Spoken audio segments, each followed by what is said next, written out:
Hey everybody, this is another episode of Vinyl Destination. We are here with the brothers Frank and Eddie Casillas from Voodoo. We are talking about the iconic sophomore record of theirs called the Firme. What's up, guys? How you doing? What's up, man? What's going on? How you? It's been a Good long time morning. since we all been hanging out, so I'm glad to see you guys together again. This is great. And Um, I'm glad to be a part of this. I just met these fine gentlemen, but I've been listening for a very long time. And Awesome. Thanks for checking it out, dude. this was Dalley's idea, and I'm like, let's do it up, man. So thank you guys so much for coming on the program today. No problem at all.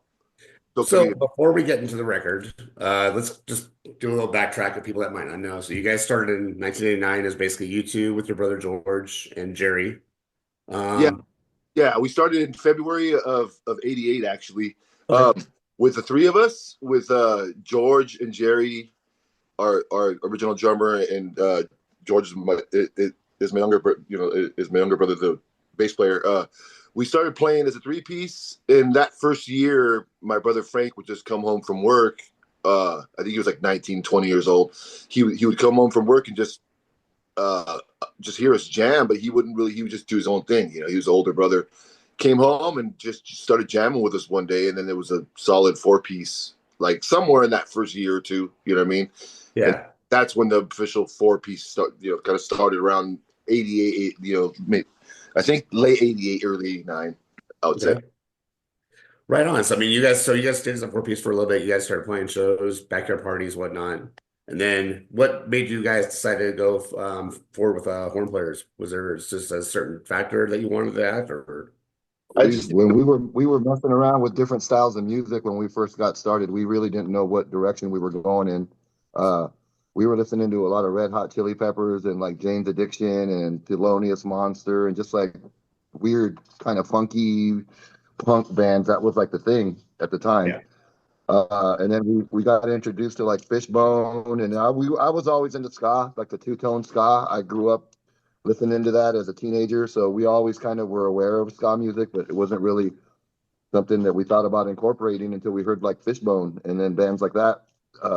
Op That's Ivy kind of cool. influenced us. It's awesome. So I So mean, that's kind of what got us wanting to do the horns, So we I we think just kind of jumped like into that. like the live Fishbone show, with the horns and the oh expand. yeah. And they just kind of had a bunch of people to move around on stage, and somehow that kind of appealed to us. I think is somehow Frank's influence bringing vinyl home of the two-tone era stuff when we were all like 13 and he was like 16, 17, that stuff. And then later on for sure the Fishbone live show with, like I said, the horns and just kind of like a big expanded band, and a bunch of people on stage, like a party. That kind of appealed to us, I think. Well, that's what I mean. I mean, the first time I had heard of you guys, basically when people had described what Voodoo Ghost Calls are like as like a live show, it's like it's a party. Like Yeah, you're gonna go to a Voodoo Ghost Calls, it's a party, and that's what it's always like been for the band. It's like it's a hour Yeah, away from well, reality. And that's how we started. yeah, Our that first show, our first shows were parties. That's all we did was play. And in Riverside, there were huge backyard parties in the whole area. So we ended. I mean, we played with some bands that are huge now, like Offspring, Face to Face. All these bands, we used to play with them at backyard parties in Corona and places like that. And 1,000 kids would turn up out of nowhere. So that backyard party scene is what launched a lot of careers for a lot of bands, including us. And from there, we managed to go to play, like the Spanky's Cafe, which was like the first, I guess you could say, legit club in Riverside for our era, our time. So, um, yeah, we've always been known as a party band because that's what we started where we started playing. We're backyard parties. I'd like to ask a question about that because, like, the three of you guys are all from Southern California. I've spent a lot of time out there, but I grew up in the middle of the country in Indiana, and I had all these like legends of the basement shows on the East Coast and the backyard parties in California. And like I've gotten to be close with Jim from Pennywise and different people that have told me about, like you said, you'd play a party in someone's backyard and 1,000 kids would show up. That's so foreign to me because when I would go to parties, if there was a band, they were playing Aerosmith and bullshit that nobody wanted to hear. Yeah, I think that was the culture here. It was like a Southern California thing, Yeah, yeah. like it's nice outside for the most part, and people have big yards, kind of like a, you either have a yard or somebody has a field or somebody's dad owns land or something. Especially out here in an empire, there's just a bunch of land, So we kind of were just kind of our first things were backyard parties or playing inside of a living room somewhere like in Riverside.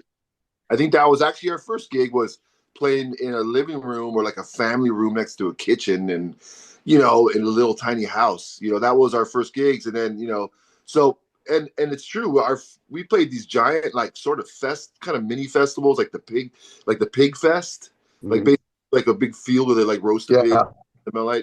and those shows were like with Guttermouth and Face to Face before like the record labels, even like just Yeah. in front of like 1,000 people that just came out to see some weird show for $5 in some field, and like like South Corona Yeah, or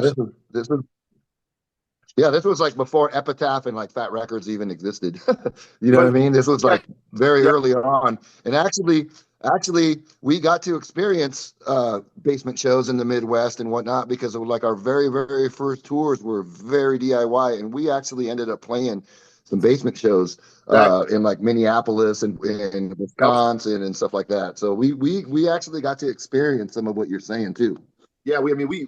So some of our first tours were like with kind of crusty like punk bands like the Pissed, just Oh like yeah. from like not weird, but like straight up street punk bands from like the East Coast, and we did basements in Minneapolis and played in Indiana in like some roller rink somewhere. So we did all these shows with like the early Lookout Records bands, the Offspring, the first incarnation of Rancid as a 3-piece when they had a 7-inch out. Like we did these random basement kind of tours and just weird stuff, and we cut our teeth doing all these shows, and they were still kind of like the East Coast or Midwest equivalent of a backyard party. Just you played in the basement during, like during the summer, or some backyard too.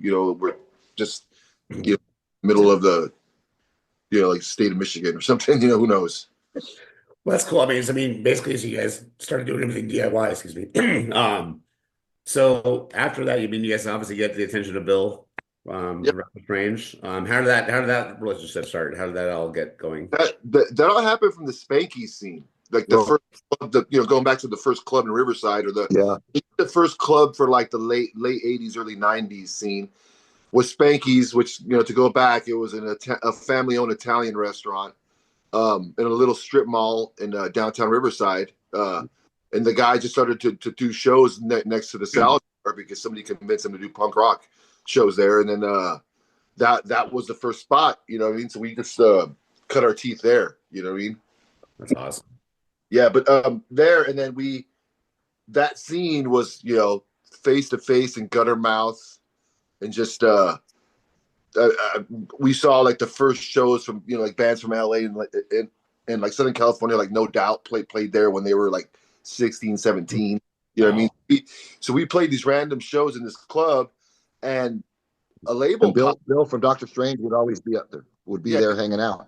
yeah, he would Okay. just be there, and he put out the first Face to Face and Guttermouth record at that time, and we just kept on playing our gigs and having, we would pack out shows with our friends, the same friends that would go to backyard parties that were kind of post high school, like pre-college, kind of that age, would still follow us. So we would get about 200 kids to come with us to Spanky's.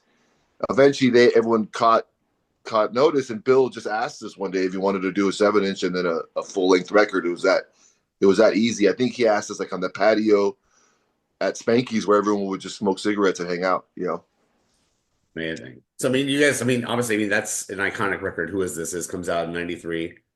You guys, You're the Problem, Wife and Kids, and of course, Insubordination and songs like that. Your version of Here Comes the Sun. So, you guys were getting bigger and bigger. It seems like as every time I heard you guys or I went to go see you guys, it was like a bigger place where more people were there. Yeah, Um, yeah, we were doing pretty good for like an independent band, like straight out of a backyard. We were, I guess, doing what most bands that have a little bit of success do, is you just start to draw more and more. We were starting to play just, we were starting to branch out, and then we we had already done a couple of our own tours, like Frank had said, like in a van, just We like got real, we got some help actually. yeah, just DIY tours, and then the We Bostons asked us to go on tour around '94, when Who Is This had been out for like a solid year. It had gone that far that we actually got notice of a big band, Yeah. like the Mighty Boss Tones, and we got to experience our first real tour where a band was in a tour bus and was selling out shows with some hype. And we were the support band, which on a hype ska punk tour when that stuff was first starting to creep out into existence. When the Boss Tones were having success, we were taken right under their wing and supported them, and that was an eye opener for us too. That helped us too. That's awesome. So obviously, you guys are breaking. A lot of stuff we did. A lot. But What's that? go ahead. Hello. Yeah. Oh no, I was just gonna say a lot of the stuff that we were doing back in the day was very DIY. Like we actually, I remember we would print flyers and go drive to all the record stores in LA and Orange County and just have a route, and we would drop off flyers everywhere. And then we were also what helped us out a lot, particularly in Riverside, was the Dave Amato radio show at KUCR. Every Monday they had like the local music countdown or showcase or something, and like our song either Thrift Shop Junkie or Closet Monster, one of the two, was like number one like continuously for like freaking months. And all our friends would call it in, and that actually helped us quite a bit, even though it was college radio. People recognized us from all that, so that just kind of helped us. Yeah, we that helped us in a big way too, man. Yeah, we had all these things like Frank said, just these small things along along the way that seemed to naturally kind of help the band and propel the band a little bit more, and then I guess after that Boston tours, we kind of had we were able to be in there and be a thing. We could tour, we could get a booking agent. It just opened doors, so it was a natural progression those first couple years. After that first. Well, it's kind of weird. Like most people that are around nowadays wouldn't know this, but like what you guys did was organic. It was a brick by brick, building it up like this. There was no social media back in the day. It was basically you went out there and you did the work. You did all the legwork yourselves, like putting flyers in record stores and just playing these shows and getting these like things like step by step. That's pretty awesome to think about back. Nowadays it doesn't. Yeah. We did the natural steps that you're supposed to do before social media, which I'm not going to be, you can't get all old man and be like, oh, social media, it's easy kids these days. Fuck up. You still got to play shows. You still got to practice and get out there. You have to get in a van or a plane or vehicle or whatever, walk. You have to get to a show. Yeah. So we just did the natural things before social media, which I think you still have to do. It was harder back then for sure. Cause we used to have to book shows. Like I think our first guy used to book shows on like flashcards. He would get these flashcards and he'd write all the information like on a Rolodex type of flashcard, and that was the show. Like he would confirm the show on a card, and he had one card per show, and it had all the information once and that's how we kept track of it. So it's just wild stuff like that, and we same work though. We got in a van and roughed it and went into the wild unknown, not knowing where we were going really. We had an idea, but we were first time going up and playing Spokane, Washington. We played all these small towns that we don't even play now. Now you go to Seattle and you go to Portland, right? Yeah. Back you're going to like the nooks and crannies where you can get a show at a house or a basement. So yeah, we put in that hardcore work, like I guess like you're supposed to do if you're not a social media sensation. Do you guys? Last time I was on an actual like tour, like a few years ago, I was thinking in my mind before GPS how hard sometimes it would be, especially if you're not playing like the big club in Seattle or when you're trying to find a squat or something. Yeah, I'd have a MapQuest book, or you have a Thomas guide, a big fucking book. Yeah. I just remember. Did you guys ever use Book Your Own Fucking Life, like the old actual magazine? Yeah, those first things that we booked were like sort of the precursor. Like the guy who booked our stuff was a Gilman dude, right? He was Gilman, like he was a Gilman staffer. He wasn't like the guy from that was an Op Ivy or nothing, but he was like the staffer guy that just kind of was like on the sidelines that kind of learned the sort like quote unquote business. And booked our first tours just because he saw us play down here and happened to be in the band for a minute. And, you know, he booked the first stuff. But yeah, it seemed like we booked our first shows and then we opened up a record store, like a little DIY store, and Book Your Own Life had started to come out through like Maximum Rock and Roll People or something. Yeah.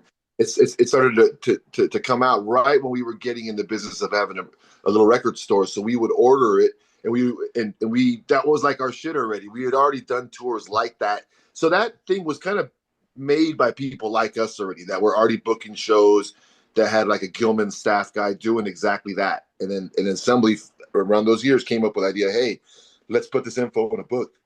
It was exactly what needed to be done at that time. You know, yeah, and he knew like his name was Mark Grody. He played in a band called Public Humiliation, which was around. They were like a joke comedy punk band, and then he knew a lot of people. Like Eddie said, he was involved in the scene up north, so he knew like a lot of these people in bands already. Like the guys in Sam I Am, Green Day, those guys were all still very accessible. Like the first time we went up north, we were all like into Op Ivy and like, oh man, I wonder if we're gonna ever meet him. This and that. And he was like, well, yeah, just go down to Blondie's Pizza down on Telegraph and you'll see him. He's on his, delivering pizzas. So we went down there and who do we meet? We met Tim. Yeah. He was out there on his BMX bike. Exactly. So it was very, very organic at the time, the way things just kind of happened, Yeah. Yeah. And it was very like, kind of what you'd picture in your mind's eye, almost like in a dream or something. Like we were just at that age and in the right time where, yeah, you naturally go up to Berkeley and go straight to the pizza place and see the guy from Op Ivy, like pre-rancid, like post Op Ivy. He's just there delivering pizza, and he just says hi to you, and you see him on the street. All of a sudden, you're kind of friends. And then that same night when we met him, we go to like a sort of like a frat party type of thing, like a party at UC Berkeley, and the guys from Green Day are there watching Monsula play or some Gilman band. It was just wild. We just kind of were there, and it was like, oh, there's the Gilman scene, and there's Billy Joe Armstrong, and we were the same age. They were just kind of bubbling under, but it was just wild to be like, oh, you naturally go up to Berkeley and see these guys. They're just hanging out. But now it would be a different story, obviously. Of course. But we just caught it at that moment where people were accessible, and they were just like, oh yeah, there they are. They're not really a thing, And then we gained acceptance from them, man, and that's from then on. We were kind of we were known by all those guys, and we became friends with mainly like Tim and them, not so much the rest of the guys, but everybody was aware of who we were.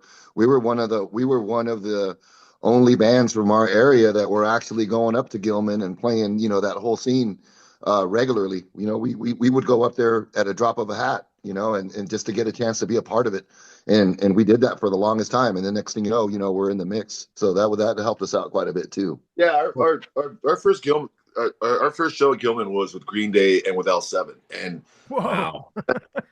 And L7 was the headliner. Green Day was a support band. Wow. 3 bands before us. I think we were first or second. But yeah, our first Gilman show was with Green Day and L7. Our second one was when Screech and Weasel was staying in Berkeley for a month recording My Brain Hurts. Wow. Got on the one-off Gilman show that they were doing, and we played a little later on that night, and we were already a little bit more established by then.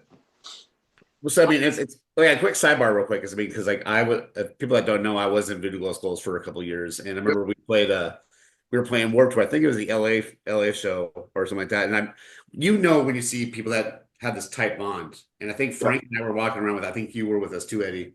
And all of a sudden I just heard a voice goes, "Hola, senor," and it was Tim. It's just like you just like saw some medium embrace. Yeah, man, I remember that day. That'd probably be the first time we'd hung out, or Frank had seen him. I mean, I don't think I was with you guys. There's a photo of that day. There's a photo of that day that floats around. But we played. Judd took. I have it in my living room. Yeah. We played the side stage at the Warped Tour in 2010 or 11 or something. 2010, yeah. Yeah, that was that was a ska parade stage. That was that day. That's right. I remember it clear. Yeah, that's fun. Yeah, I mean that was from back. I'll show you. Yeah. I'll show you. I got the photo right here. I'll show you. Yeah, There's the photo right here. Yep. So Oh yeah, yeah, man. that's from 2010 Warp Tour. Yep, I remember that very clearly. It was So oh, this is rad. So amazing, you guys. So you guys are obviously gaining some traction here and all that stuff. So was there other labels besides Epitaph that were talking to you at all, or were they showing Yeah, interest at all? Was there? yeah. I mean, we had some. I mean, it wasn't like a major bidding war type of thing, but we had some love. We had some major labels. I think we actually had dinners with A&M Mhm. and one other label. One guy came up to Santa Cruz, and we had the whole like lunch with the A&R rep kind of thing, which Wow. felt special because we only had a couple of those. I think we did one with Roadrunner Records and A&M, possibly one more like Geffen or something like that. But I don't remember which was the third one. But we had some dinners and and some lunches where we would be at sound check and some rep was going to come and we were going to go, he was going to fly out and take us to lunch. And we'd sit there and they'd tell you, oh, the band's really good. You might have to slow down. You're going to have to, play slower. Or, we heard that one a couple of times. So yeah, we had some interest, but I think that was mostly it. It was only like 3 or 4 labels like that, or 4 or 5 labels. It was on the indie side. It was BYO, uh, Sean Stern. At the time, it was like kind of when Epitaph was starting to get big and grow, but Yeah. they were. I mean, I think the Offspring smash was like happening right then, right, Yeah. right when people took interest in Who Is This Is. The smash was getting huge, and like Nirvana was getting big, and the first Green Day record, or like the Dookie record. So Oh it's yeah. that moment, like in '94, and yeah, we talked to 3 or 4 labels, and Epitaph was the obvious one. We knew right off the bat when Brett called our record store and asked for like a member of Voodoo Glow Skulls. It's like the guy from Bad Religion and Epitaph is calling to ask if somebody in Voodoo Glow Skulls it works here. Type He of thing. actually he actually called he actually called your record store. Yeah, he called Cheap Guy and Wow. put my brother Frank on the phone, or Frank yeah, I answered, remember. something like that, and just asked if this is where the Voodoo Glow Skulls live, kind of thing. And he had heard Who Is This Is would get blasted in the office at Epitaph by this staffer named Tony Tony. Lee. Yeah, and he was just a fan of the band, like a guy who was an intern that ended up being like one of the A&R guys at some point. Would just Wow. blast Who Is This Is right when it was out and like it was the thing, and they heard it, every day. And Brett asked him who it was. He figured out who it was, made the phone call one day. That it was that simple. And we at that point we had some interest, and then we even met with some labels after we talked to Brett, just to kind of see what it was like to do the whole, like, getting taken to lunch by an A&R, pretty much just to see what it was like. And Yeah. it was pretty stereotypical. It was like, I mean, people were nice and they went well, I'm sure. And there was some like rocker guy that was probably, I think the guy had talked to like Hootie and the Blowfish or something. We had one guy that had signed and said, "Oh, I signed Hootie and the Blowfish." I think it was Atlantic, and that was Wow. one of the things he told us at like lunch or something. And we were like, "Oh, cool!" Like, I think they were like a bubbling under thing too at that moment, Yeah. and they were getting signed, and we were. I think I remember showing like fake interest, like, "Oh, cool, man," but I had no idea. You know what I mean? It was just like a band that was like us, like underground, and Yeah. they ended up getting signed. So we had some weird, some like just kind of funny conversations like that. Like, oh, Like, oh, you guys, I'm the guy who yeah, just you guys, blah blah blah. But yeah, and then we signed the Epitaph. you got to slow it down a little bit so you can play you on radio. Yeah, it was just stuff like that. So we naturally signed the Epitaph because we wanted to be in the same place. With No Effects and Bad Religion and all, those fucking giants and punk at that time already. And we had tried to sign the Fat. That was the one thing. We tried to sign the Fat. Had sent Mike the 7-inch, Rostami's Huevos 7-inch was our second 7-inch. And he wrote us back a note, which is kind of like still kind of like in hindsight, kind of a nice thing to do. He actually wrote back, and the note said, I like the ska songs. I don't like the punk songs. which to be fair, he's probably right still. Sounds like Mike.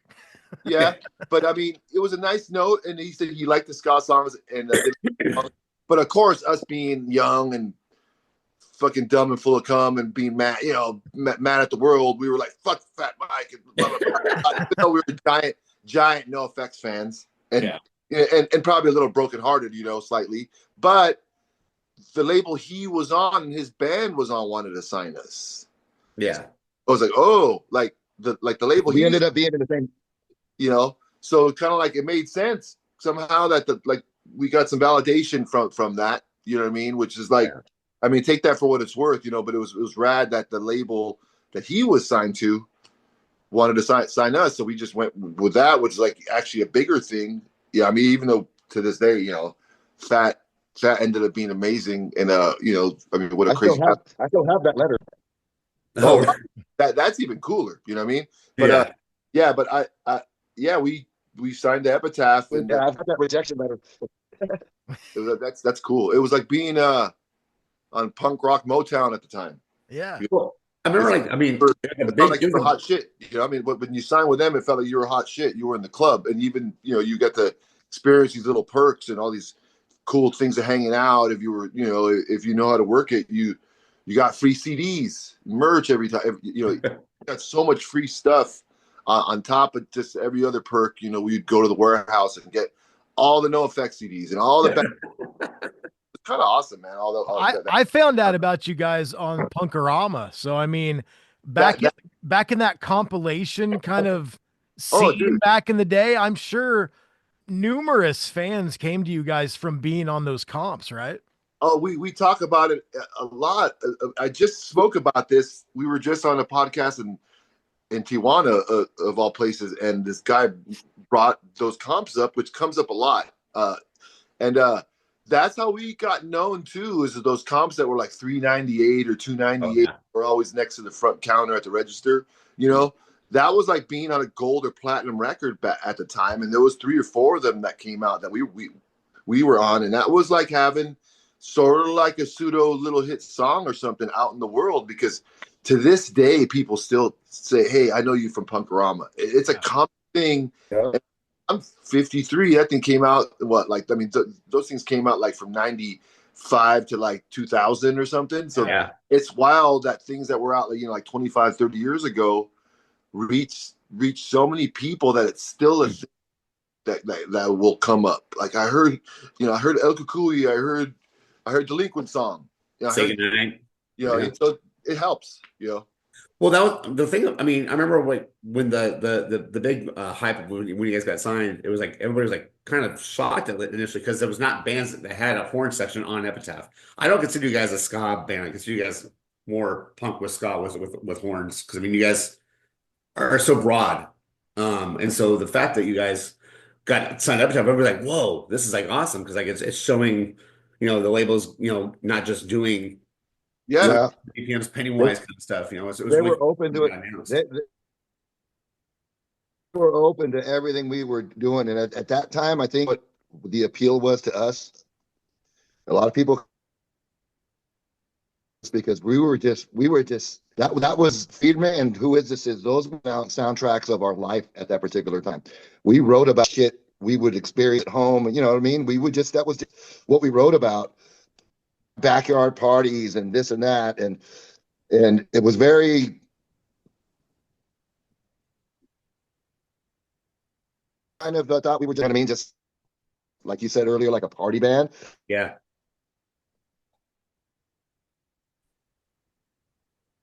We happened to at the time. You know what I mean, there was a whole other stuff.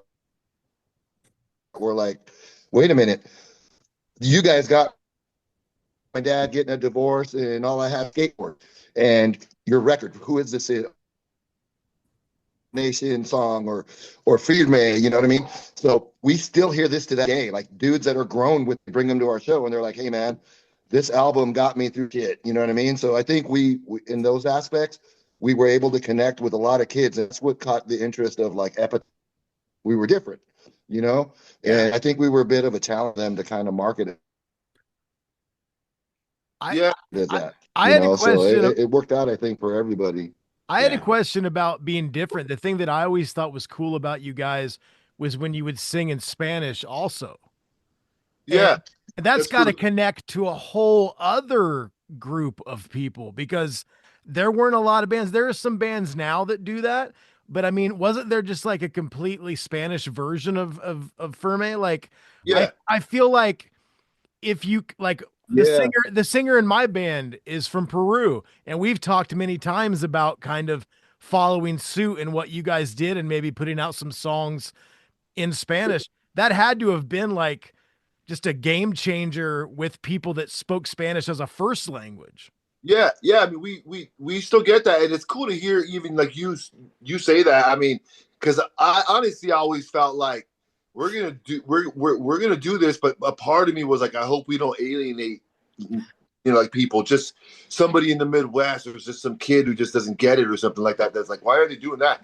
But we always did it because we just could. It wasn't. Yeah. It was a matter of pride, and it's because I mean Spanish was just right there. I mean, we grew up in a Spanish household, but grew up in L.A. and in Southern California. So it's a wild thing to hear Spanish in one ear, but all your friends are speaking English, and you're at school speaking English, and so and we were born here, so it's a wild thing to be. I mean, basically a Mexican American, like American dude. I was raised like you guys, same type of schools, same type of friends, except I was that friend that was a Latin dude, and then a couple of my other friends were like black kids or Chinese kids. You had the mixture of kids.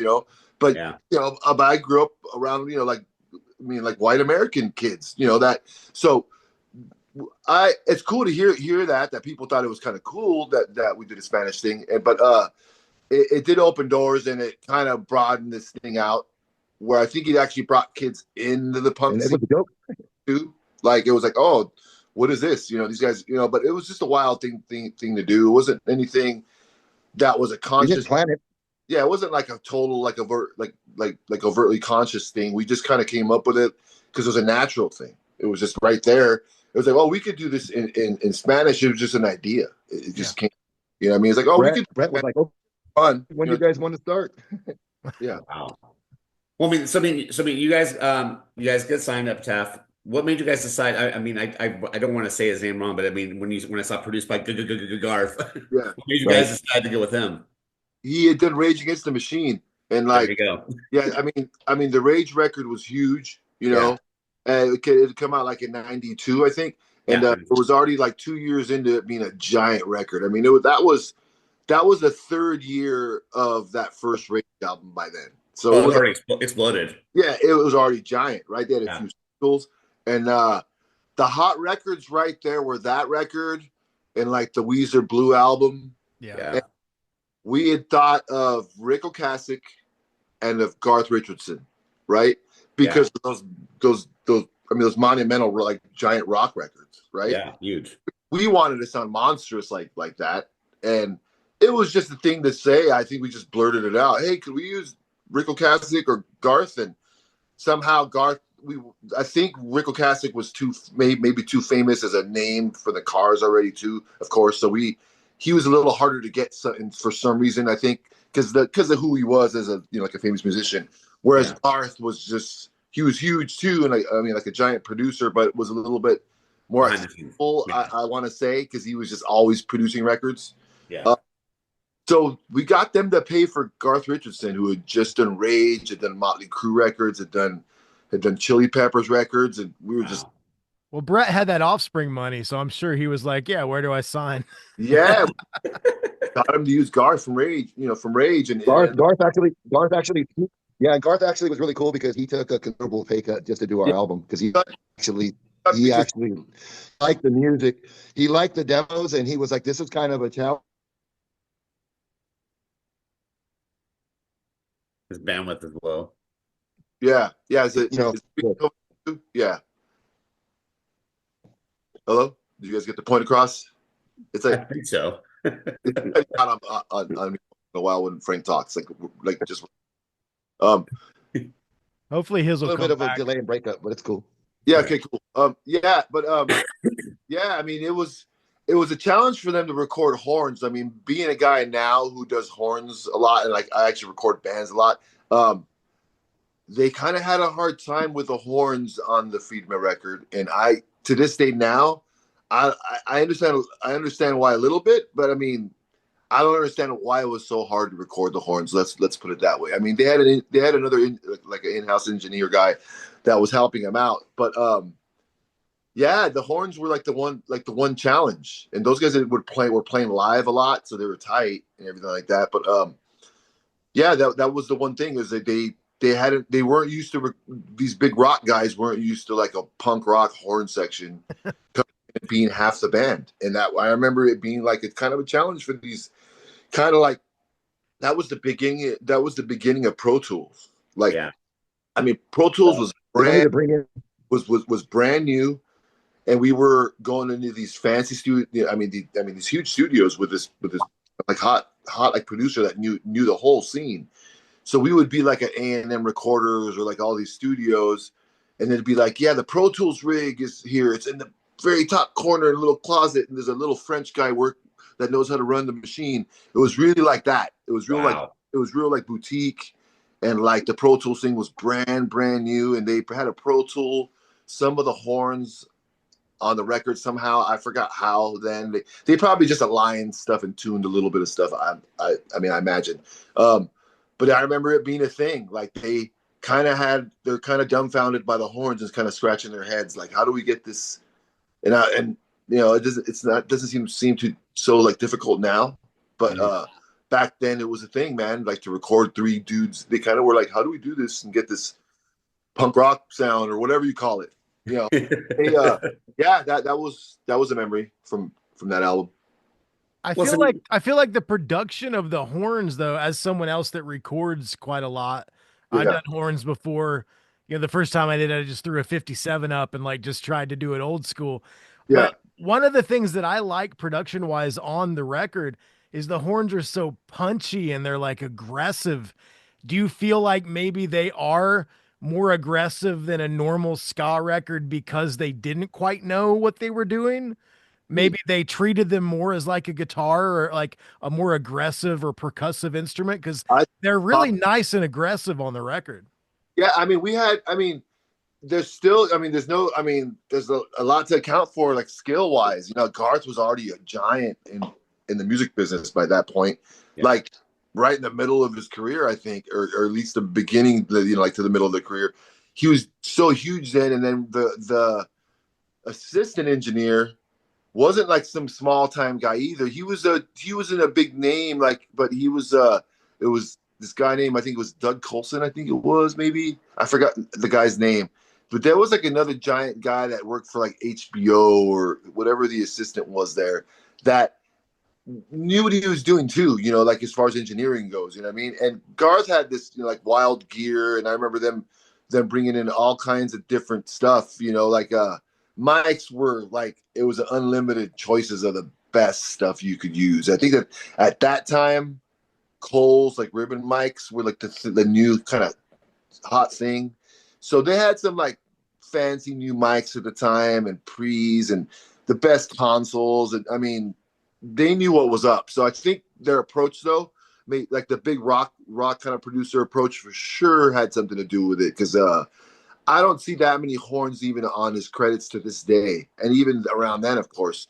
So it must have been wild. I mean, he recorded like I mean, essentially a backyard party ska punk band. So I think they use the same approaches. You know what I mean? But it's interesting because it wasn't really how would they research it even so much? There was no way even if you're like a hot producer or whatever, you must do your research online when you're going to record some new instrument you don't record as much, or you know you tend to research these things and kind of like make sure you're on point, right, if you're good. And how did these guys know? Because they didn't really have any experience and there was no real background unless you were just like were taught that stuff by someone. And these guys were recording, like I think it was almost like a first for them, really, as backyard punk band. And that's how that album came out. And you know, I mean, thankfully they were the right guys to you know to give that record what you know what it needed. You know. Well, the one thing I loved about the record when I first heard it, it was so, it was 16 songs and it was very broad. I mean, you had stuff that was crazy in your face, like "Give Me Someone I Could Trust." You had like the laid back, "My Last Bravas." You had in my mind, probably the most amazing warped carnival sound in Land of Misfit Toys. It covered so much shit that was awesome. Oh, And and yeah, I mean that's the thing too is the styles.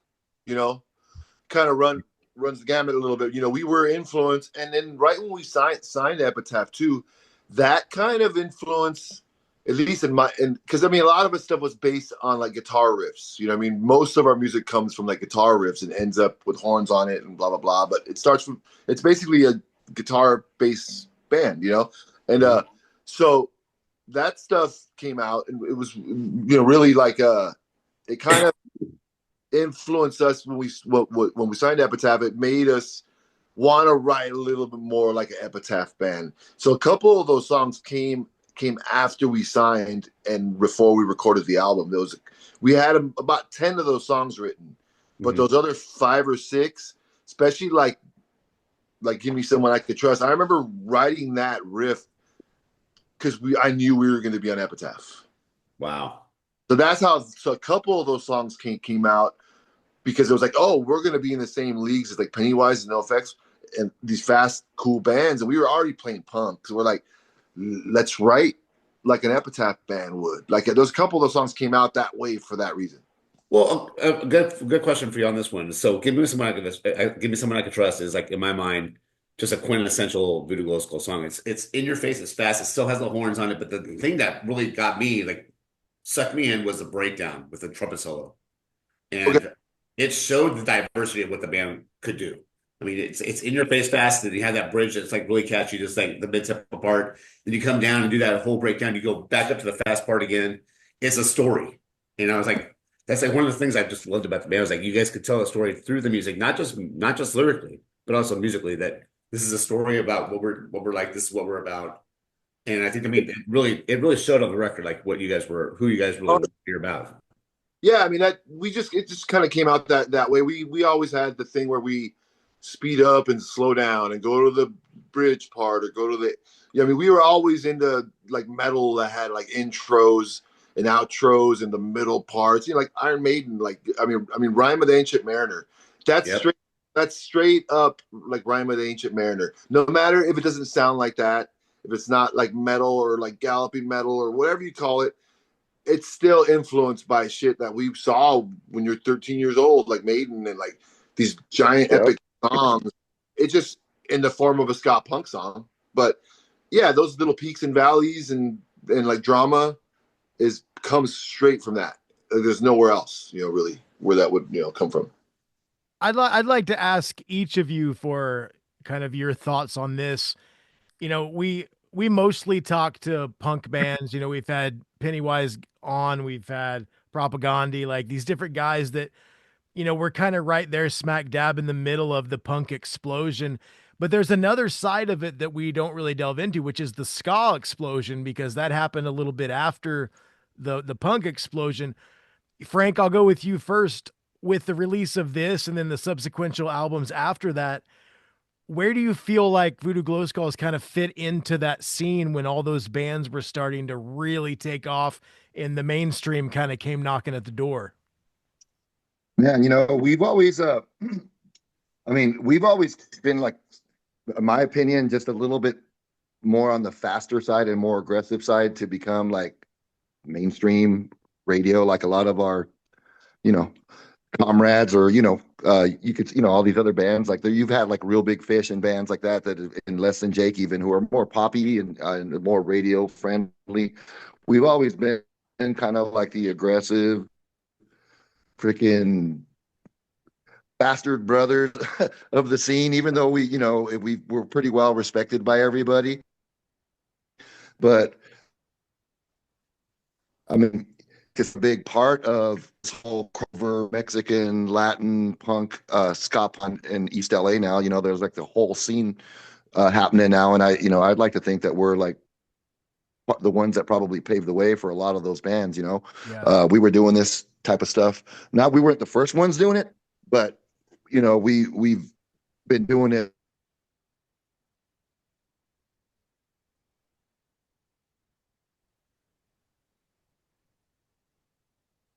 Oh, Very diverse. So, I don't know.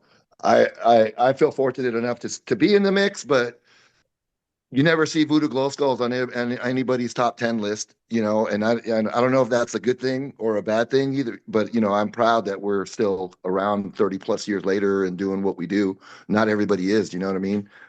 So Yeah. for me, that's longevity The, is the, is the is thing that key, I the thing that I and the love fact that we're about still doing what we want and doing it on our own terms. the thing that Yeah. I love about your band though, and then Eddie, I'll let you kind of speak on that as well, is that when I meet someone that likes Voodoo Glow Skulls, it's like when I meet a Slayer fan. Oh They yeah. they fucking love you guys. So But I mean, to have that kind of loyalty in your fan base, I think that's almost better to build the kind of career you guys have built than to have major success and then you're kind of still fighting your way around. You guys almost have like a family.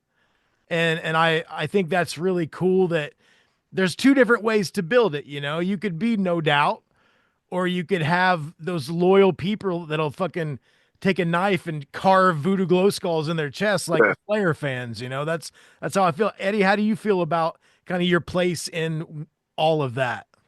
yeah, I mean, it's a good place to be. I mean, it feels like we're kind of in that band that people did have held the torch for enough to keep us going forever and to have a like a career.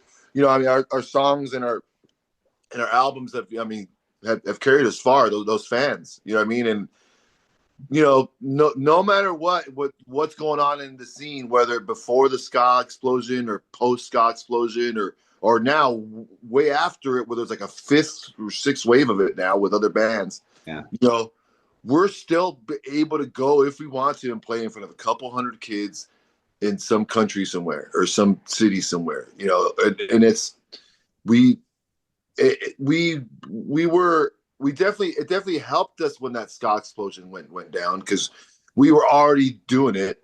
We were already bubbling under in the scene, doing somewhat of ska kind of adjacent music. Like we never consider ourselves a ska band. We get called that a little bit, and we'll play along. Yeah, ska band, it's fine. Horns, we do some of that stuff. You know what I mean? I love some of that music, of course. But yeah, there's so much more to it that we're when we saw the explosion thing kind of going on, we were playing with some of those bands and came up with some of those bands, but like we kind of know, like we knew our place already. We already knew what kind of music we're capable of writing and how we approach it, and we just kind of have our own thing. And if we were going to have any success like that, it'd be kind of a fluke if there was any success like that. Which we had some minor radio success, and we got some videos played like 120 minutes, and like specialty shows like on K Rock. We were almost a thing for a summer where we were competing with bands on the Furious Five at 9, and so we had.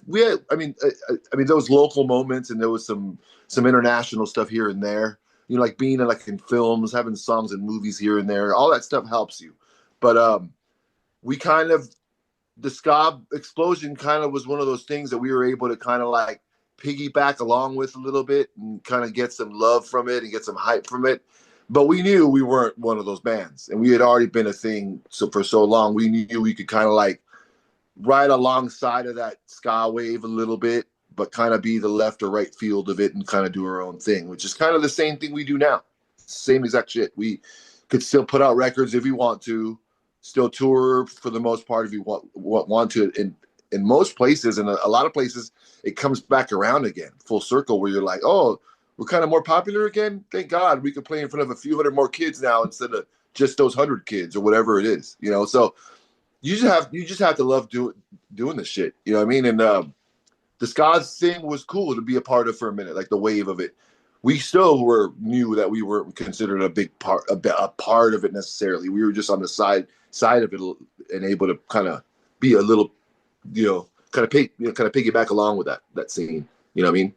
The cool thing, I mean, I hate to use the word that what I was at 18 years old. I mean, I think I was a little smart-minded hustler guy, but I remember seeing Frank at the Pennywise show at the Citrus Pavilion in August of '95. So you guys, the album was coming out in October, and I remember like going up to him, and I was just like kind of like fanboyed out. I'm like, dude, Frank, I'm stoked Yeah. you guys are Epitaph and all this stuff. This is gonna be great.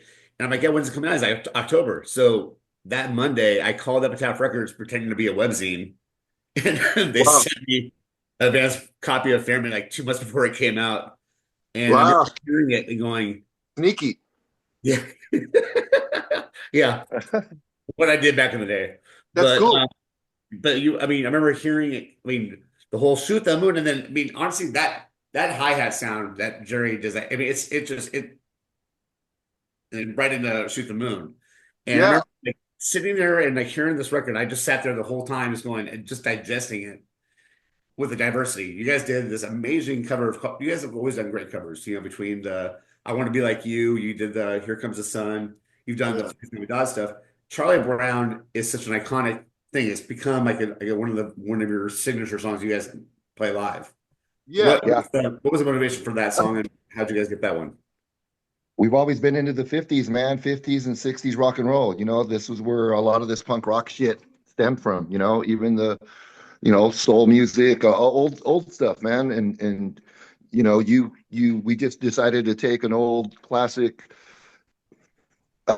uh, song from the 50s and 60s. The Coasters are a big influence to Voodoo Glow Skulls. They were ahead of their time. They were like a comedy, jokey. You listen to Coaster song like, Down in Mexico or, Yakety Yak, all these different songs that they did back, that was ahead of its time, in my opinion. So Yeah, we okay. took one of their songs and made it our own. And a lot of people think we wrote that song. Yeah, Wow.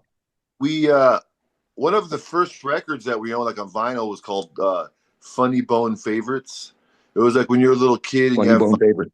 and you're an 8-year-old kid and you got your first vinyl your mom buys from Kmart or Thrifties or something back then. And we had a vinyl called Funny Bone Favorites that had a bunch of oldies on it. And it was like silly oldies. And it had Coaster songs on that. And I think that's what it was. We were just into oldies first, like most like most people, like that's the first music you heard back then, like in the 70s or something, was like oldies. That was still on the radio. Yeah. Now find that stuff. But so we were influenced by that, like Southern California oldies and stuff like that. And the Coasters, I think somehow those first records made us want to be like that, play music like that. It kind of made our band. We kind of wanted to sound like that, like this black soul kind of novelty rock and roll band from the '60s that was from Southern California or whatever. We were wanted to be like that. But you guys are lucky because I mean, And you they guys had and then they had all the elements.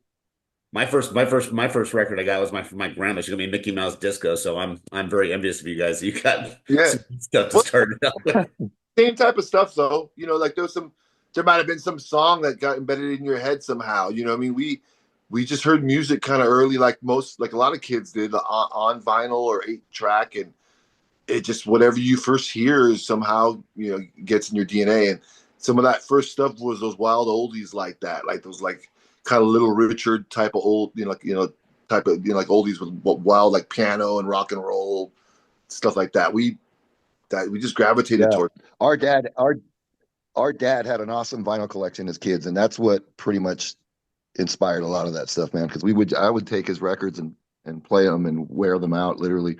So that's what really got us, going into all the 50s and 60s shit, and that's how we just started doing all that stuff because just the records in general that my dad had laying around the house.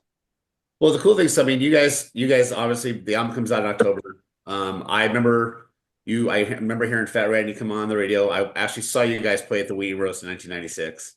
Wow. Because my mom got that's the reason why my mom got me tickets. I got eighth row at the Irvine Meadows for the show, and I ran to see you guys because I remember like you guys played after Unwritten Law. They were on the same side stage. Yeah, side stage with them and the band called Super 8. Yeah, Yeah, but yeah. I remember. I think that's something like that. Yeah. yeah, and the band Super 8 at that time had John Stewart, who would later become the drummer of Fishbone for like 15 years. Wow. Who's Wow. who's in Fishbone or was in Fishbone recently again. But anyways, that's what. Yeah, I remember that show. I remember I remember the Kiss. They had 4 of the Kiss inflatable things that like blew up like real big in the lawn, like behind the lawn. They had these Yep. giant Kiss inflatables, and one of them caught on fire. Yeah. And The Gene I one. yeah, I remember driving away you play your show and you're there all day type of thing. I remember driving away on the 91 and hearing corn playing like in the distance when we were like driving away from Irvine Meadows or something. I have all these memories of those of nights like that. Well, yes, I mean, I remember. I mean, yeah, it was Corn, Chili Peppers played. It was 311. It was, I think they were just breaking. They were the first band. Gold, yeah, it was like a Goldfinger and No Yep. Doubt played there, the main Yep. stage. Yep. But I mean, so I mean, you guys. I mean, obviously, I mean, it started gaining a lot of notoriety, of course, with you guys, and then of course, Epitaph with the Punkorama with Elko Cooley coming out on that. It gives you guys this whole thing. So you guys started touring like crazy, obviously, with this thing. So I mean, how is it feeling seeing these crowds get bigger and bigger and bigger?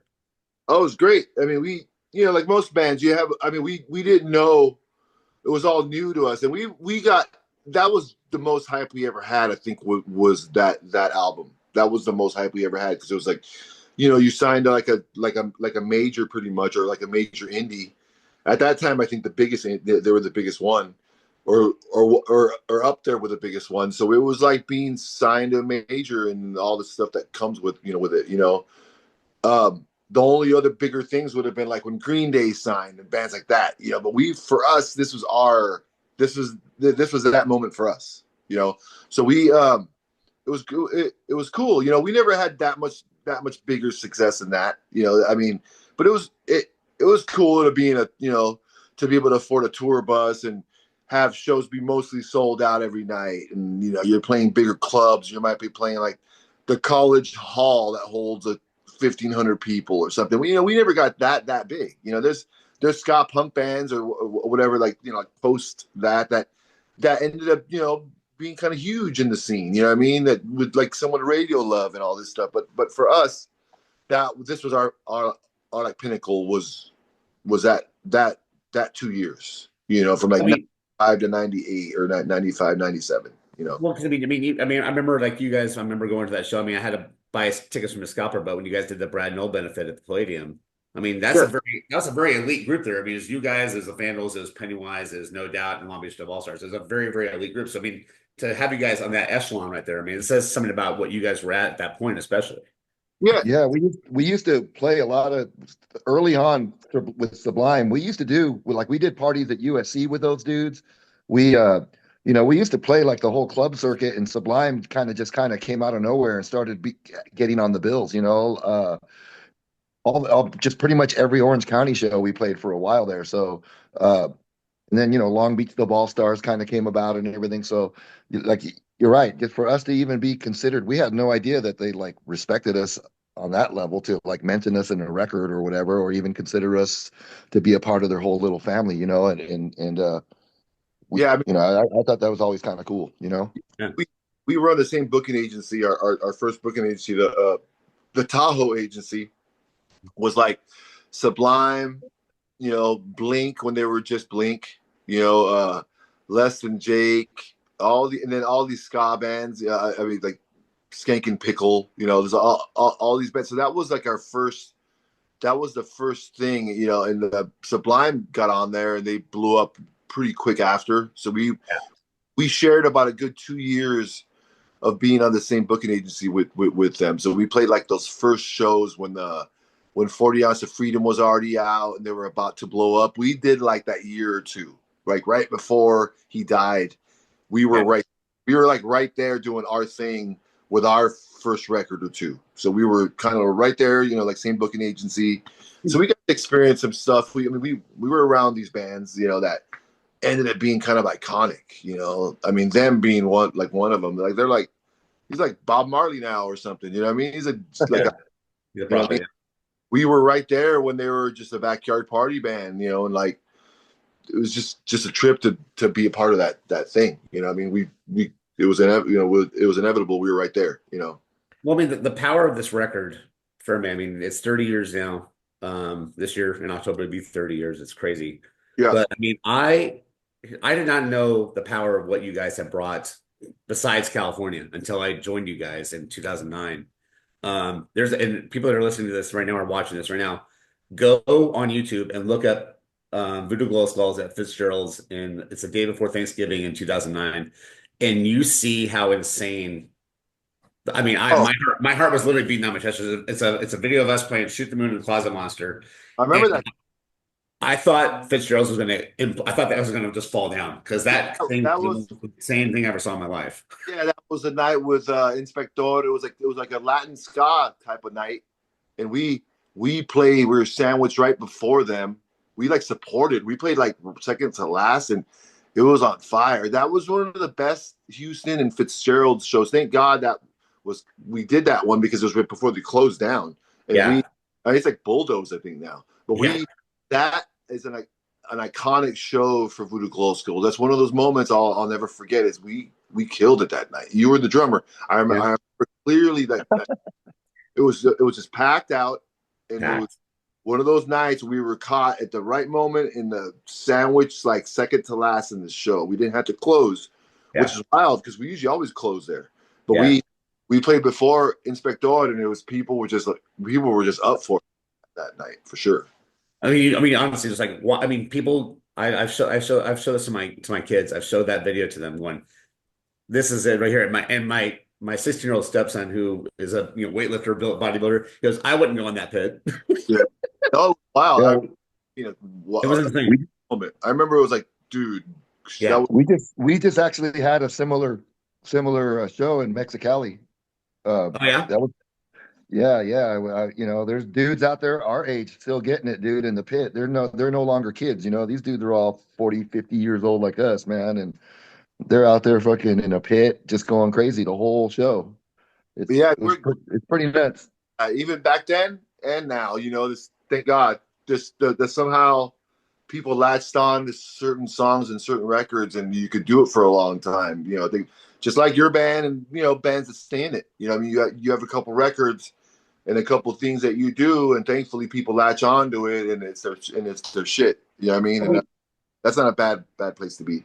I think Chris said it earlier. I mean, I'd rather have the kind of position that you guys are in, where your fans will like your whole catalog. They're not there to hear one song. They're here to hear what you're going to do, because like you guys put out a quality amount of music over these years. I mean, between everything from Insubordination to Closet Monster to Dead Soldiers, all those songs. I mean, it's like people love Voodoo Glow Skulls. You know what? Because they're going to get a party out of it. They're going to have fun, and they know the songs. They're not there because you're the flavor of the week. They're there because they're lifelong fans. Yeah, isn't it wild shit though that it's wild, and you're in the same business obviously, but it's wild that you could do all this work, or you could be a band that has like you're known for one song and sell out every night, and you're just like this icon that has one song or one album, or you could have a whole catalog and still work hard and not sell out hardly any shows, but you still get business. You still get it's a weird world the way it works. You know what I mean? Like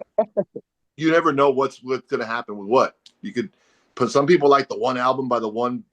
There's a lot of one album bands Yeah, or one song bands with one, yeah. Yeah, one we've song. toured with a few. You know what I mean? But it is what it is. There's nothing. It's not even a diss. It's like you Yeah. could both coexist, and somehow you both magically coexist. The band with a catalog, with a bunch of songs and a bunch of this or that, or the band with the one single, with hardly any other known songs or something. It's just wild the way it works. Well, I would especially with you guys. Yeah, go ahead, Chris. no, I would just like to ask you guys, we're talking about the debut record that's turned 30 Firme on Epitaph. I'd like to know from each of you, so we can take turns. Frank, I'll let you go first again. Do you have any standout memories, whether it be a tour from that like era of the band, recording that, or interactions with fans or other bands? Do you have any standout memories from that time? I mean, it's weird because there's a lot of memories. I mean, recording the album for me would probably be the biggest memory, just because this was like our first real introduction to like production in a big studio and working with well-known producers. And we were staying at the Hollywood Roosevelt Hotel and shit, like while we were recording, and we were going to like Hollywood parties and stuff, weird stuff, music industry stuff at the time. Uh, That so that's for me, it was just like, wow, like we're doing this, like we're really freaking doing this. And then the record came out, and I think the team we were working with at the time really embraced the project because like we had like Jimmy Hole and Josh Rosenblatt and these dudes that were like key players at Epitaph, and they took our album like it was their own. And like next thing you know, we've got like lowrider bikes that we're raffling off to our fans, and then we had ads in High Times, which Epitaph hadn't done yet. You know what I mean? Here's the Voodoo Man hitting the bong on High Times, and Yeah. so for me, those were all memorable moments, and here we are still at all these years later. We're still touring off the momentum off this album, and like we could take our Voodoo Man guy and put him on anything and market it, and it'll sell. I think the name of the band is, you've heard, whether you like the music or you've heard it or not, you've heard the name before, so it's Yeah. to this day that we can still do what we do and put our name on anything, and people are going to come just out of curiosity at the least. Yeah. So I think that's very cool. Yeah. What about you? What about you, Eddie? It's the same stuff. I mean, really, I was all pretty much the exact same stuff. We were like welcomed into this world when we signed, and it's kind of like a dream come true if you're like a punk rock musician or just a musician doing your thing. We got to drive and right into the belly of the beast, man. Like the Hollywood punk rock scene, the hot shit, all the cool kids. You know what I mean? We were all of a sudden we were in the scene. We weren't necessarily best friends with everybody, but we had access. Yeah. You know? So we were just all of a sudden we were working with a guy who had just done the Rage Against the Machine album. Like, what the fuck's going on? We're in these cool studios with like the world class equipment, getting to order food on the Epitaph dime in the studio and having food delivered and like just stuff you're not really used to. Like, oh, we're in A&M Recorders ordering food and like it's coming. I mean, there's a runner and there's like Yeah.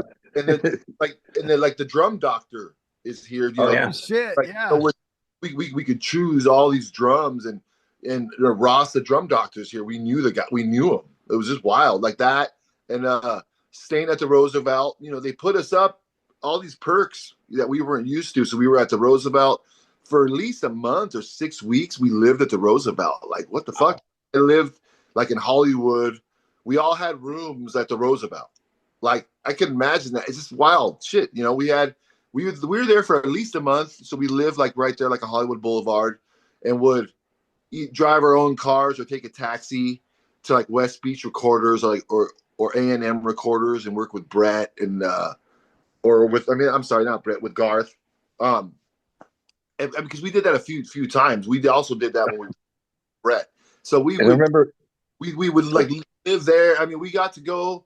We went to like sort of like a Hollywood party. I mean, it was punk rockers, but I never went to like a fancy Hollywood party kind of thing in like a mansion type of house. And it's not. I mean, it's not really our thing. Or I don't have access like that. And we went to like a Hollywood party, I think at Brett's house or somebody's house where they park your car all valet style. And I mean, we got to be in the scene where like, I think at the time, Jerry, like our original drummer, he's always kind of prankster type guy. And he had a hand buzzer and shocked like Trey Cool, like shocked them, and he kept on doing it to him and kept on getting all these famous people at the backyard party with his hand buzzer. I remember shit like that. Funny moments. Just like these jackass Riverside guys maybe aren't supposed to be there, but we are supposed to be there, but Yeah. we're not supposed to be there. So we had moments like that where it was just like, oh,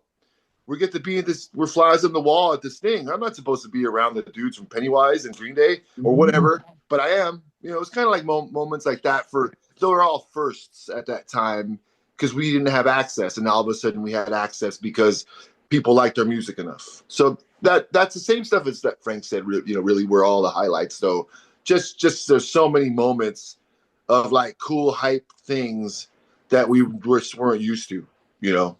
Well, one thing and speaking of flowers, one person I think that doesn't get his fair share of his flowers, and I think he was monumental to your guys' sound, is Jerry.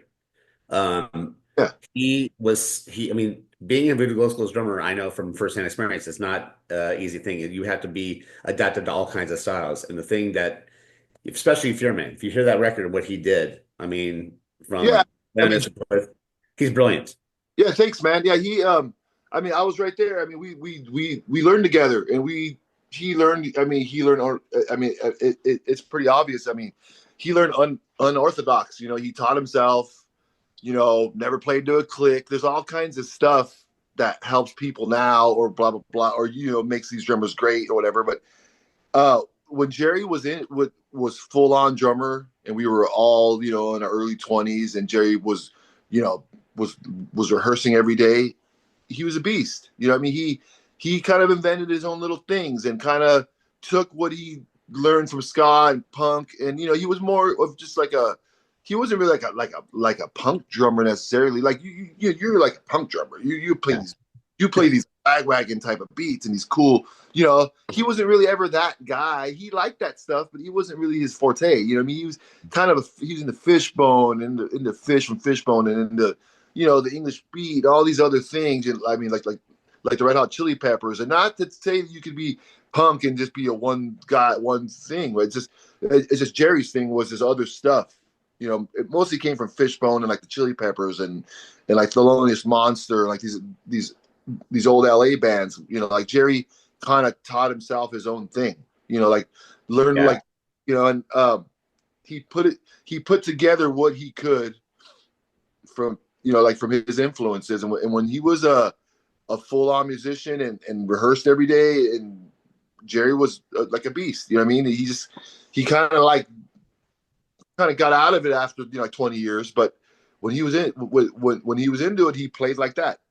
You know Well, what I that mean? was, I mean, the one thing especially, I mean, you had a rhythm section with him and George, and I mean, that was the cool thing is that I think they kind of fed off each other because George had these really cool walking bass lines that he would do, and Jerry would just fit right in that like perfectly with like the opening of like say Bulletproof, that done to get done to get very syncopated, but it worked between them, and therefore it I think complemented what you did with your guitar with the horns, and I think I mean all those elements right there, I think that's what made Voodoo Glow Clothes because I mean, no, all of you guys have that certain sound that makes you guys, you know, makes you Eddie, makes George him, and I think Jerry just he does not get enough love. I think he's one of those drummers I think is just way too underrated. And when you hear his stuff, I know firsthand flying on a plane to meet you guys for my first show, and I'm taking notes.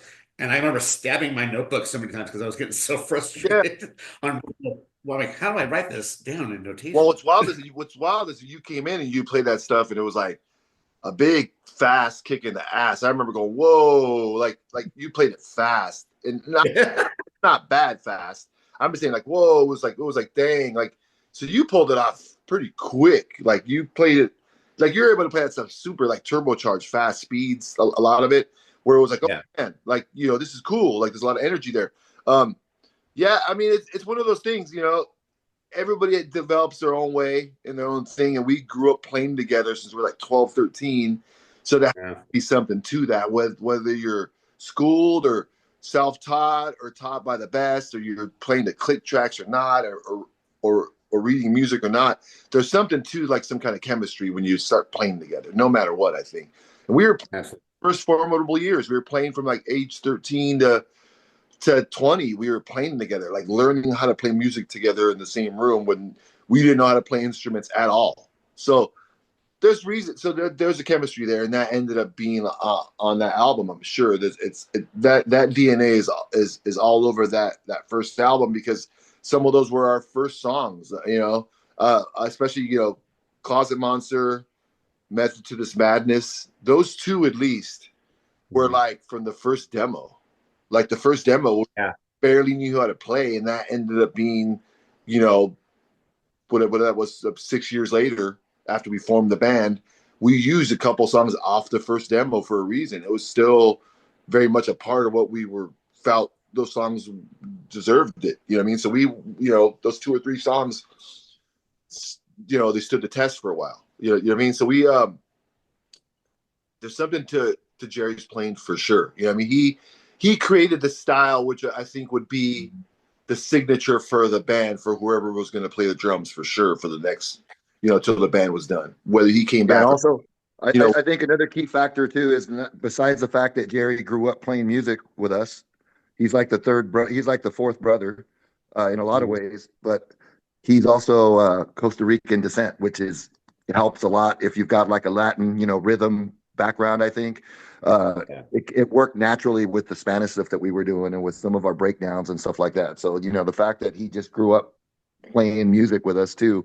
The combination of all that, I think, is what makes him unique. You Yeah, know, and what's wild too is that, I mean, Jerry grew up in a lot of ways more of a Spanish speaking household than us too, which is Okay. wild because people might have just saw him as like the white looking Irish guy, which he's a half Irish dude, but he very much grew up on his Costa Rican side. That's how he was raised. Wow. So Jerry's upbringing is a little bit wild because he doesn't look the part. He looks like you know what I mean? And he was raised by a Costa Rican mom and grandma who just spoke Spanish. Wow. So Okay. so it's a trip, and that like Frank said, that's definitely there no matter what. Like that music is there, that what he grew up on, and it's all there. You know what I mean? So that had to have influenced like the drums. You know.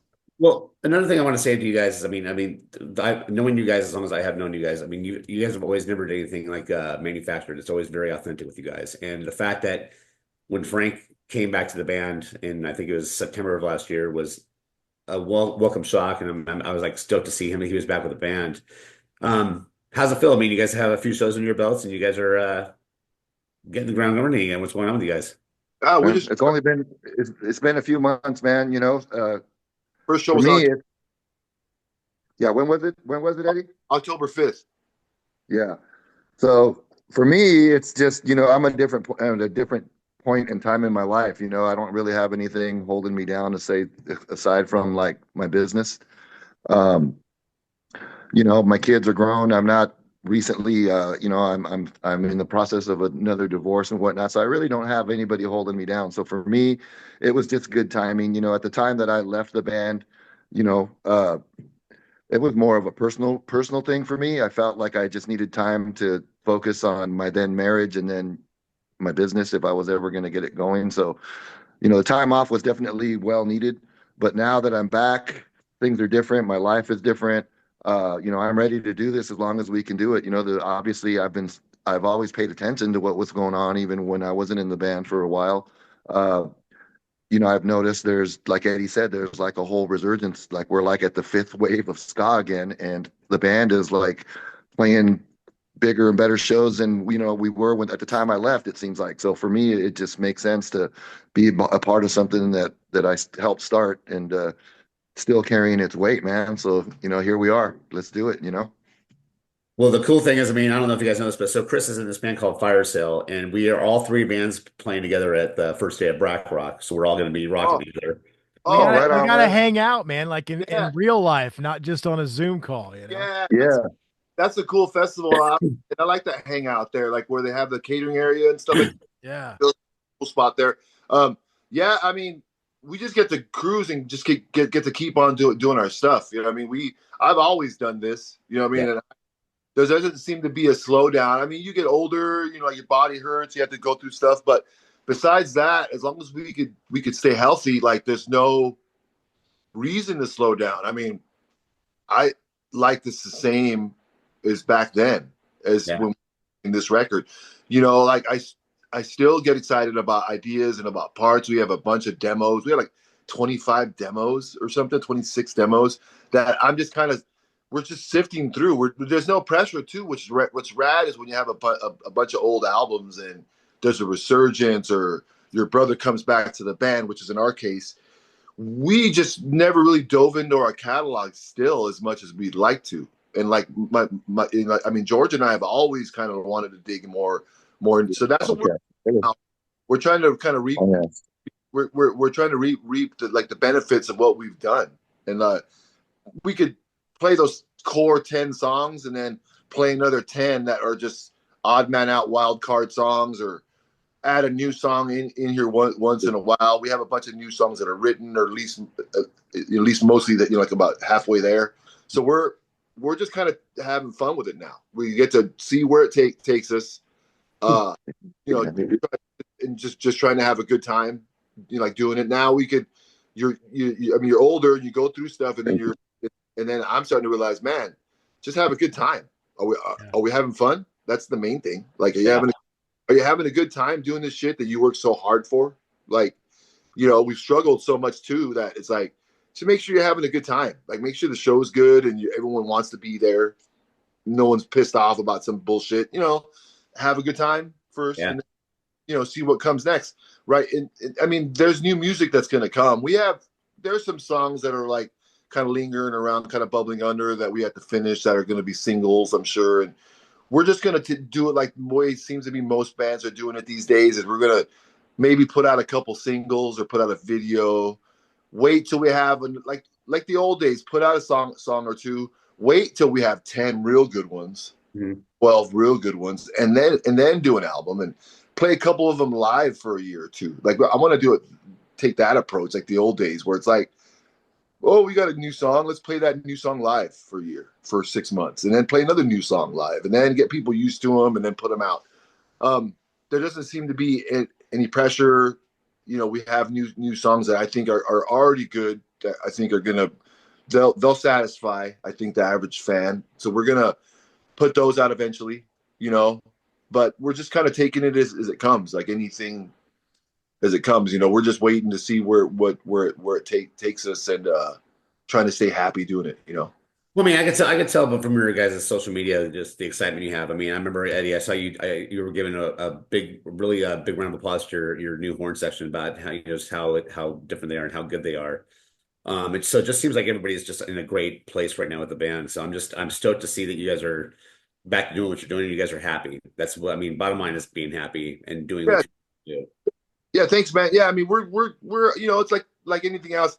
I mean, being in Voodoo Glow Skulls, it's always kind of the same tone. I mean, after a while, the core of the band is always there, and horn players. Since we haven't had the original drummer Jerry, the drum thing hasn't been that much of an issue. And we've been stoked with all the dudes that have come in. Thank God we've had guys like you. And I mean, hindsight, you came in and helped us out for like a year and a half, 2 years. It was a big, 3 years. that was a big deal. You know what I mean? Helped us out a lot. And, AJ. those guys that helped us out, I mean, tremendously. And it wasn't their baby. It wasn't, necessarily what they set out to do. You know what I mean? So we were super grateful, like in hindsight, to have to have all of you guys, take us that far and help us a career. And I would hope that we helped out, too, in a way, just Yeah. with experience and getting to do gigs and blah blah blah, all the stuff that comes with that. It's one of those things, man. We just it hasn't really, we just want to stay in it, you know what I mean, and stays happy, stays happy as we can be, and make people happy. It's really about playing your music and having the people there and people be stoked, and it's about celebrating your, I don't know about you, but in hindsight, I mean, I like touring with bands. I like seeing bands on the road. We're not jocks. It's not competitive. It's not battle of the bands. I hate that stuff. It's like, when is ever like the competition thing ever became a thing, like in music? It's supposed to be about, camaraderie. You get caught up in stuff and like fucking drama, and this guy's not in my band anymore, blah blah blah, fuck that guy or fuck this person. But it's never been really our thing. Deep down, it's like we're all supposed to be friends. We all do the same thing in our own ways. We all play music in the scene, and everybody struggles and does the same shit. There's some people that are luckier than us, than like some of the rest of us, and are in that higher level where it makes life a little easier. Some people are a little bit below us in the scene, and they have to struggle more. I mean, I'm just glad we have a place. We have a place, man, and we've always had a place. You know what I mean? And it's just up to you how you want to, how you want to maneuver it. I mean, I'm excited because I mean we're going full circle. I mean we're playing together at Red Bridge Fest in June, and then we got this run with Pinata protests in Florida and Texas, which I'm just beyond stoked about when I first heard we were going to do this, because I'm just stoked we get to hang out with you guys and I get to see you guys play every night. And but we've all done this. We've been in the same bands. I mean, for Christ's sake, like there's no reason why we can't have. We've done great tours with at least 2 with Authority Zero. You know what I mean? And we've done one with Pinata. So we already know what's in store. That's why we wanted to do it. It's like, duh. It's like let's all with bands that we know, where we know the draws are going to be really really good. Yeah. We're going to have a good time. Hey, you're probably gonna have a good time. You know what I mean? It's like things. You know what I mean? As long as there's a reason why not to celebrate the shit and to go out with people that you're gonna do well with. Yeah, people are gonna like the whole package of the show. You know. Yeah. Well, honestly, man, I mean, guys, congratulations. Like 30 years this year, Firme. And I mean, you guys are still kicking ass and doing this thing amazingly. And I'm proud to call you guys friends and I'm stoked for the summer and just, Yeah. thank you guys for doing what you're doing. Thank you. Yeah. Yeah. Thanks, man. And it was Thanks so for nice. taking It the was so time. nice to meet you guys. And I love Yeah. the band. I've been a fan forever. And thanks for coming on the show today. Hey, Cool. thanks for your time, man. We'll see you guys soon. Thanks for all the good questions, and we'll see you in June, man. Rock on, guys. Hang session, Belgium in Uh, August too. What is in August, right? Yeah, Black Black Rock. Rock. Yeah, we'll all Yes. hang out. We'll all hang out in Belgium. Yeah, we have to go hang out by the little castle, by the little lake. We'll get Belgian waffles. I'm sure no one's ever made that joke before. Right? Right. Wait, man, it's gonna be cool. Yeah. We'll see you guys later. Thank you so much. Later. Take it easy, man. Peace. Thank you. Bye. That was really cool. That was a lot of fun.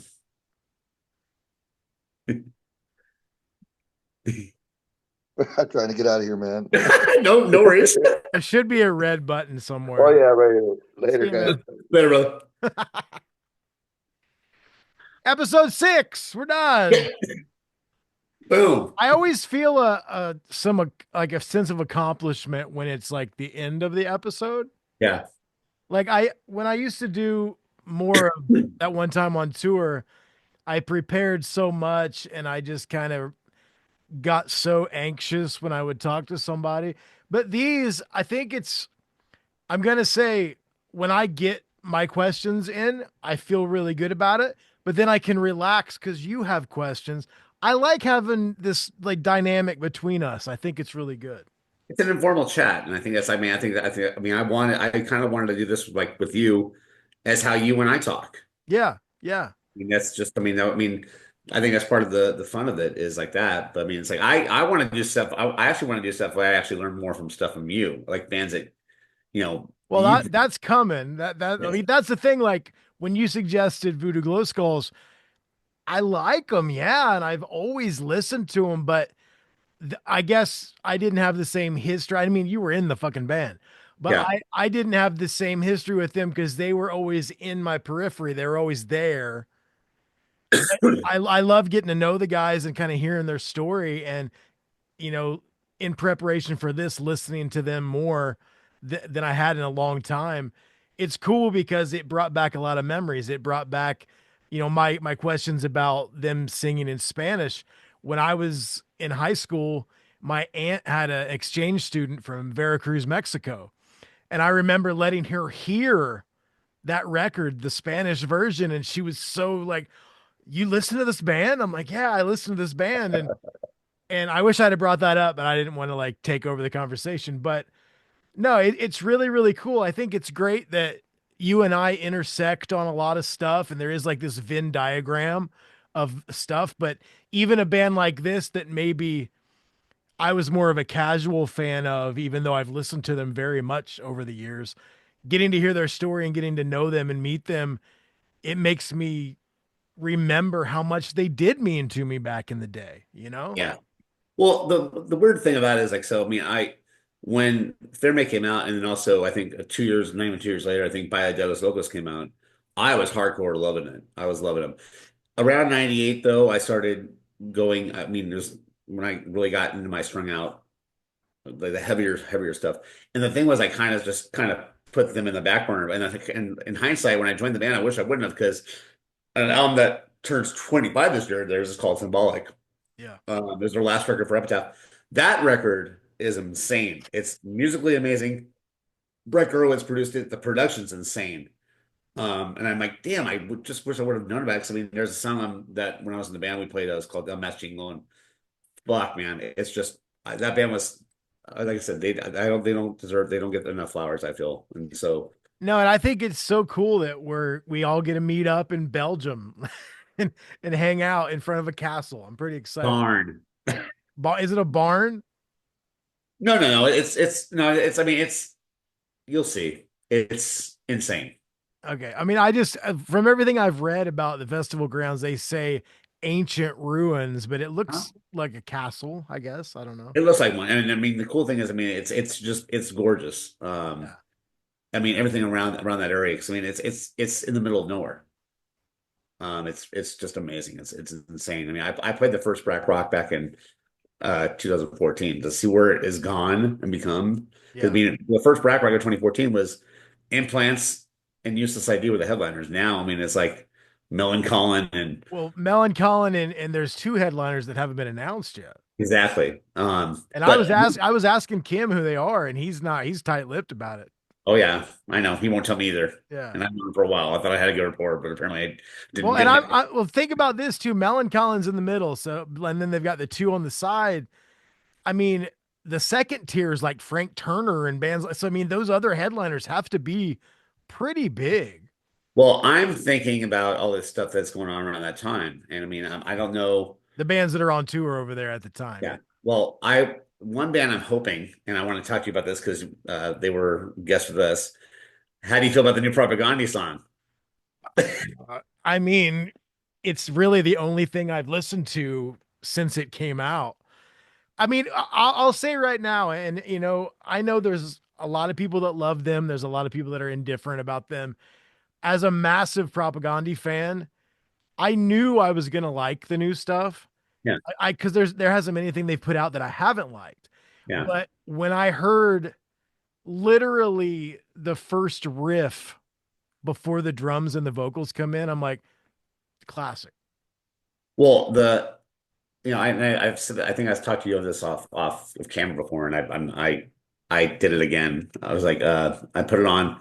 Like, Jordan didn't get better. It's crazy. Like, he fucking got better. Dude, even like God, there the bass runs that Todd I hit Todd up. I'm like, dude, I don't even know what to say, man. Yeah, Like, yeah, and dude, the funny thing is that after Todd was on our show, like Chris Hanna already followed the podcast because he was on the podcast a few years back, but he followed my personal account. me too. Yeah. And Me too. I hit him up and I'm like, dude, I haven't talked to you for a couple years, but man, I'm so stoked. I can't wait. And we've kind of had a dialogue going back and forth. And I hit him back and I said, Chef's kiss on the new song, man. I said, your vocals, when he holds out some of the notes and when he says at peace the first time, like it's different, but it's the same. Someone in that damn Canadian water, dude. I'm telling you, it's not fair. But the I thing is, I mean, like I said, when I was watching a TV show with my wife and I saw that, oh, Chris is fun. Whoa, this is crazy. Yeah, And my then wife and I were watching 90 Day Fiance that day that I put out the freaking podcast, and I get a notification. I look down, I'm like, Chris Hanna just followed my personal account. yeah, well, I mean the it's crazy because like I did a post on Instagram about giving my love to the new song, saying how I can't wait to hear the new record, and we're playing with them at Red Bridge Fest, which I'm stoked on.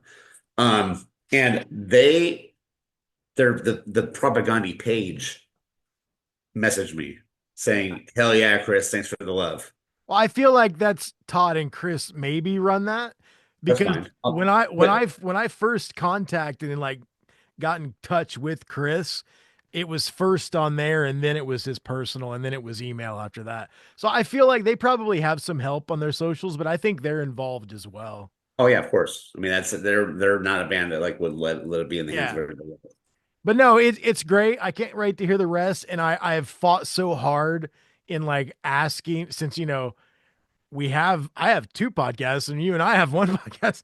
I've fought really hard the urge to ask Hannah and Todd, like, hey, send me the rest. Oh, dude, yeah, I know. Because I know that the Epitaph publicist, the PR is gonna send it to me eventually just to like Oh yeah. to review. So I'm trying to not like, hey man, can I hear the rest of it?